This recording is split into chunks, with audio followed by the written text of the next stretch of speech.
तो महायुद्ध को लेकर महाकवरेज लगातार जारी रहेगी, लेकिन इस बीच एक बड़ी खबर आपको बता देते हैं। अशोक गहलोत के बेटे को ईडी ने बुलाया है। वैभव गहलोत को ईडी ने बुलाया है। कल अशोक गहलोत के बेटे से ईडी की पूछताछ होने जा रही है। तो एफईएमए यानी फेमा केस में गहलोत के बेटे को समन जारी किया गया है और अब ये कहा जा रहा है कि कल वैभव गहलोत से पूछताछ भी इस मामले में ईडी करता हुआ नजर आएगा।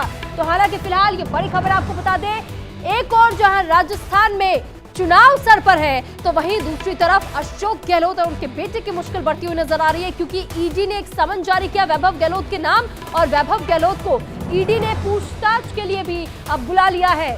तो फिलहाल फेमा केस यानी एफईएमए केस को लेकर के गहलोत के बेटे को समन जारी किया गया और इसी सिलसिले में पूछताछ भी होगी।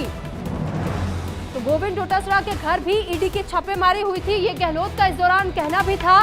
और राजस्थान में ईडी की रोज छापेमारी हो रही है। सीएम अशोक गहलोत इससे पहले इस बात का जिक्र भी कर चुके हैं कि लगातार ईडी का गलत प्रयोग किया जा रहा है केंद्र सरकार की तरफ से। कई बार वो हमलावर भी हो चुके हैं इस बात को लेकर, लेकिन इस बार अब बारी अशोक गहलोत के बेटे की है और अशोक गहलोत के बेटे यानी वैभव गहलोत पर ईडी ने समन भेज दिया है। और अब समन भेजने के बाद से एफईएमए केस में गहलोत के बेटे वैभव गहलोत से पूछताछ भी होगी। तो कल का दिन बताया जा रहा है जब ईडी वैभव गहलोत से इस मामले को लेकर के पूछताछ करेगी।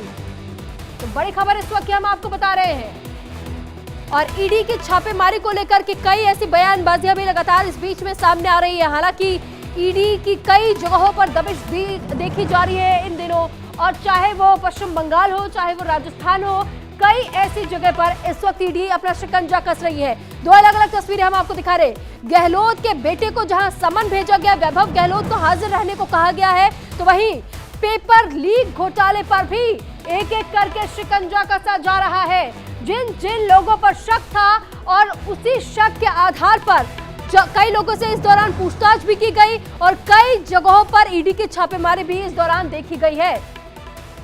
और चलिए इसी के साथ फिलहाल खबरों में वक्त हो चला एक छोटे से ब्रेक का, जल्द हाजिर होंगे।